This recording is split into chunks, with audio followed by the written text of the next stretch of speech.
Assalamualaikum Beda, selamat datang di sebuah zaman di mana kita mengalami dejavu yang berulang-ulang dan kita benar-benar kebingungan dengan realitas yang ada. April tahun 2026, sebuah pesantren di Pati, Jawa Tengah bernama Ndolo Kusumo itu digerebek sama ribuan warga.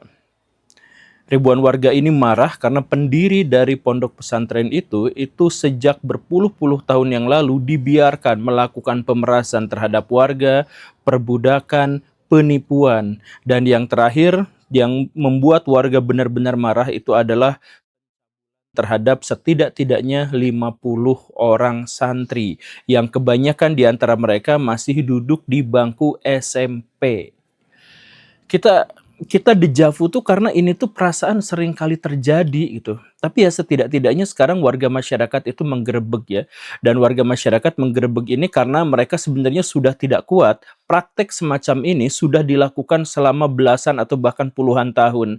Ada cerita dari warga masyarakat yang mereka itu ditipu bahwa pelakunya itu adalah keturunan nabi, pelakunya itu adalah wali, pelakunya memiliki karomah dan setiap upaya untuk melawannya itu akan berbuah kualat dan karena itu maka dia harus dijunjung tinggi. Maka orang yang namanya Azari itu nyuruh orang lain untuk tolong dibangunkan bangunan ini, tolong diselesaikan urusan ini dan tidak ada yang dibayar. Karena apa? Karena mengabdi kepadanya itu berarti mengabdi kepada Nabi, mengabdi kepada Tuhan. Dan kemudian Ashari yang dimaksud itu, menurut penuturan warga, itu juga kerap melakukan penipuan dan pemerasan. Lagi-lagi karena dirinya tuh keturunan Nabi, dirinya tuh wali. Jadi kalau dia minta duit tuh ya harus dikasih gitu. Ada warga yang sampai jual tanah demi untuk memenuhi kebutuhan dari sang wali ini. Dan kemudian pada akhirnya ya terungkaplah bahwa di pondok pesantrennya itu dia melakukan sejumlah besar. Bayangkan ini sudah terjadi bertahun-tahun, makanya warga menggerebek itu karena sudah tidak tahan. Mereka tuh sebenarnya sudah melaporkan kepada pihak yang berwajib, tetapi tidak ada tanggapan sama sekali. Seakan-akan wali yang dimaksud itu memang benar-benar memiliki karomah atau memiliki backing perwira tertentu di Jawa Tengah. Makanya kita juga harus selidiki karena sudah berkali-kali warga itu menuntut, meminta tindakan dari aparat tetapi ternyata tidak digubris sama sekali. Memalukan? Ya, untuk orang-orang yang beriman ini tentu saja sangat memalukan, tetapi di luar sana tentu saja ada banyak orang yang sudah tidak peduli lagi dengan hal yang seperti ini, sudah apatis karena terlalu sering kejadian seperti ini. Dan saya secara pribadi juga memang memiliki keheranan kenapa berita ini tuh begitu viral gitu. Kenapa saya heran dengan berita yang menjadi viral ini? Bukankah ini adalah sesuatu tragedi yang cukup menyakitkan, cukup menyayat hati? Masalahnya itu ada dua begini Baraya. Sejak kejadian Oktober tahun 2025 tahun lalu itu ketika saya dan Trans7 digeruduk oleh sejumlah kader-kader pesantren yang katanya saya dianggap melakukan penghinaan dan sebagainya, di sana tuh tidak lagi ada pemberitaan tentang pesantren sejak saat itu tuh. Jadi sejak saat itu kalau Baraya klik di Google nama pesantren gitu, jadi semuanya tuh beritanya tuh jadi baik-baik semua gitu. Konon katanya, kabarnya ada teori konspirasi dari sejumlah wartawan yang ngobrol dengan saya. Sejak saat kejadian itu, ada pihak yang sangat kuat, politisi senior di Indonesia, bukan hanya satu tapi beberapa dan penyandang dana sekalian juga, yang menginstruksikan kepada wartawan-wartawan untuk tidak memberitakan kejadian-kejadian yang berhubungan dengan pesantren, apalagi kejadian buruk. Ada perintah semacam itu. Makanya sejak Oktober sampai sekarang ini kita tuh memang tidak banyak mendapatkan berita-berita terkait dengan pesantren yang jelek-jelek gitu. Ya syukur-syukur kalau memang di situ memang karena tidak ada hal yang jelek gitu. Tetapi saya jadi khawatir karena ada pengakuan dari sejumlah awak media yang mengatakan bahwa mereka itu dibatasi atau bahkan dilarang sama sekali untuk memberitakan itu. Jadi ketika sekarang ada berita viral yang seperti ini, kok ada, makanya saya heran gitu untuk yang hal pertama ya. Kemudian masalah kedua yang membuat saya heran itu adalah kenapa ini viral? Kan seharusnya sesuatu yang viral itu adalah sesuatu yang bombastis tapi unik gitu. Nah peristiwa ini tuh sudah kerap terjadi, sudah berulang-ulang, jadi kok masih viral ya? Entah ini sebenarnya hanya satir atau enggak, cuman maksud saya begini Baraya. Pelaku yang diduga melakukan pencabulan itu adalah cucu Nabi lagi, dari pesantren lagi.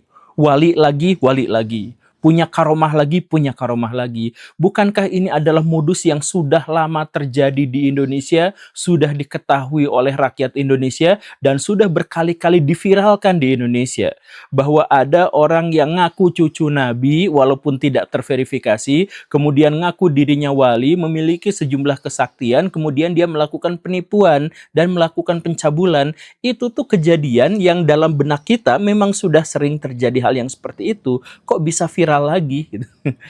Saya bersyukur karena dalam hal ini berarti masyarakat masih peduli terhadap isu-isu yang seperti ini, tetapi di sisi lain, oh kok masih bisa ada yang viral ya. Jadi semoga kita bisa memviralkan hal-hal yang semacam ini lagi, bukan untuk permusuhan terhadap satu golongan tertentu, tetapi agar golongan yang dimaksud itu mau dan mampu untuk memperbaiki diri.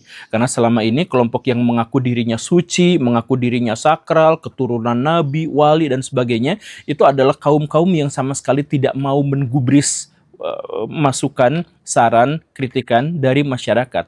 Biasanya orang-orang yang sakral itu kalau ada yang mengkritik, biasanya dianya yang malah jadi arogan, marah-marah, kemudian menjelekan pihak yang mengkritik itu kan. Jadi dalam hal ini saya agak heran, ini viral lagi, alhamdulillah, gitu, seperti itu ya. Sekali lagi, ini alhamdulillah demi perbaikan.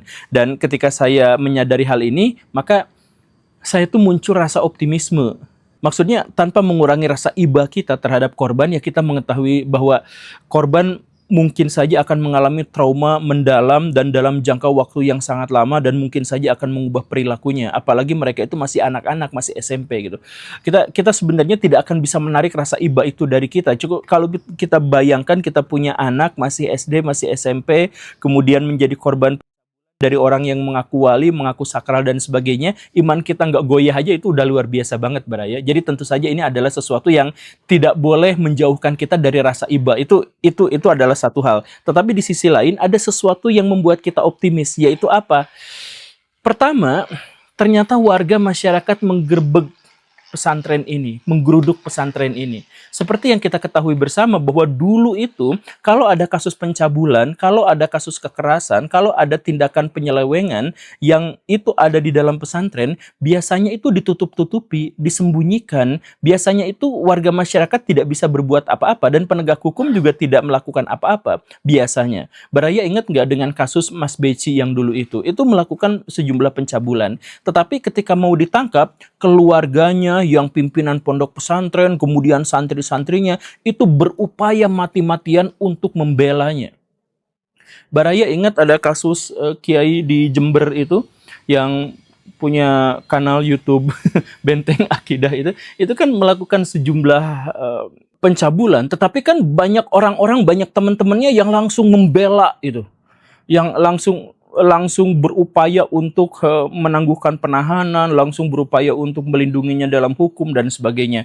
Bahkan beliau juga kan akhirnya lepas lebih awal gitu. Nah, jadi di zaman dulu itu, ya orang-orang pesantren itu begitu kebalnya. Makanya sekarang ada sebuah fenomena baru, alhamdulillah. Jadi apa yang saya utarakan, apa yang saya sampaikan, apa yang saya opinikan selama bertahun-tahun ini, sekarang terlihat jelas di masyarakat. Jadi dulu pesantren itu begitu kebalnya, kalau misalkan ada sesuatu yang memalukan yang terjadi di sana justru malah ditutupi karena aib dan sebagainya. Sekarang warga berani menggerebek, dan bukan hanya satu, ini sudah menjadi fenomena. Kemarin-kemarin juga kan ada pesantren yang dibakar gara-gara ustadznya melakukan pencabulan gitu kan. Ada yang di blacklist, kemudian ada yang ditutup dan lain sebagainya. Nah, ini juga digerebek oleh warga. Sekali lagi, kita tidak benci pesantren, Baraya, tetapi kita justru harus membersihkan nama baik pesantren dengan membuang jauh-jauh, menghancurkan pesantren-pesantren yang palsu itu, yang mengatasnamakan pesantren itu. Dan dalam hal ini kita menemukan bahwa masyarakat Indonesia sekarang sudah semakin skeptis,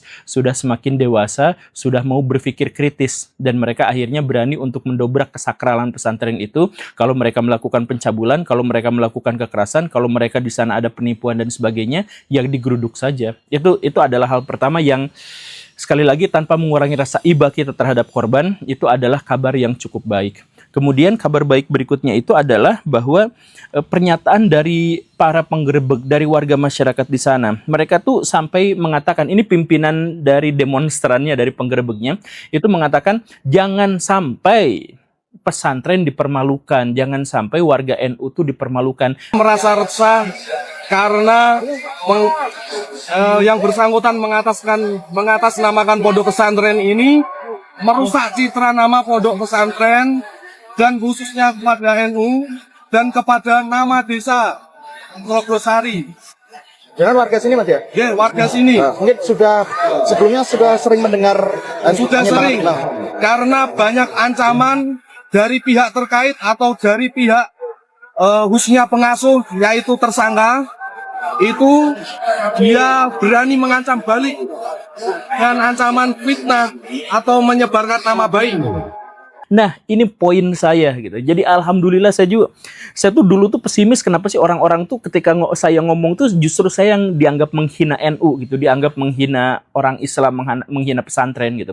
Padahal poinnya tuh alhamdulillah tepat di sini. Jadi yang mempermalukan agama Islam, yang mempermalukan pesantren, yang mempermalukan NU dalam hal ini itu adalah orang-orang itu, bukan orang yang menyebarkan berita ini gitu, tapi pelakunya.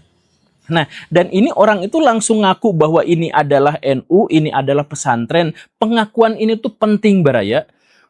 Karena apa? Karena tepat di sinilah kita bisa mulai untuk memperbaiki diri. Kan sering sekali saya katakan, ini juga mungkin sudah dijavu. Jadi kalau ada sebuah masalah, kalau ada ada sesuatu yang buruk, maka hal pertama yang harus kita lakukan itu adalah menyadari dan mengakui masalah itu.